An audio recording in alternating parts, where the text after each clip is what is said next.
বিয়ে বাড়িতে বইসা আছি, সবাই দেখি আমার এই দেখতেছে। দেখুক আমি তো হ্যান্ডসাম, কিন্তু খাইতে দিবে কখন? খাবারের চিন্তায় অস্থির হইয়া এদিক ওদিক তাকাইতাছি। তখনই দেখি ব্ল্যাক শাড়ি পরা কিউট একটা মেয়ে ঢুকলো। উফ, কি লাগতেছে। আরেকটু পর দেখি নীল শাড়ি পরা একটা মেয়ে ঢুকলো। ব্যাপারটা কি?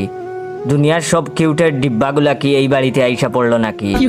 যাই হোক, আমার তাতে কি, আমি তো ক্রাশ খামু। কিছুক্ষণ পর দেখি কয়েকটা মেয়ে একসাথে দাঁড়াইয়া সেলফি তুলতাছে। বাবারে বাবা, একটার চেয়ে একটা চুম্মা লেভেলের কিউটের ডিব্বা। তারপর দেখি ওরা আর ওই ব্ল্যাক শাড়ি পরা মাইয়াটা আইসা আমার সাথে ছবি তোলা শুরু করলো। ক্রাশগুলোরে এত কাছ থেকে দেখা তো আমার হার্টবিট বুলেট ট্রেনের গতির মতো বাইরে গেছে। উত্তেজনার ঠেলায় পাশে থাকা বন্ধুরে বলেই ফেললাম, দোস্ত, মেয়েগুলো কি সুন্দর দেখছস, যে কোনো একটার লগে লাইন করাইয়া দে। তখন আমার বন্ধু বলল, কি? বন্ধু দেখি আমার কথা শুনে ঠাসকে খাইয়া গেছে। আমি তখন বললাম, এত অবাক হইতাছস কেন? ক্রাশ খাইছি, পারলে সেটিং করাইয়া দিবি, না পারলে নাই। এমন বেলকার মতো এক্সপ্রেশন দিতেছস কেন? তখন আমার বন্ধু বলল, এইবার তো সুন্দরী মেয়ে দেখলে ক্রাশ খাওয়া বন্ধ কর। এইটা তোর বিয়া বাড়ি, আর আজকে তোর বিয়া ফইননি।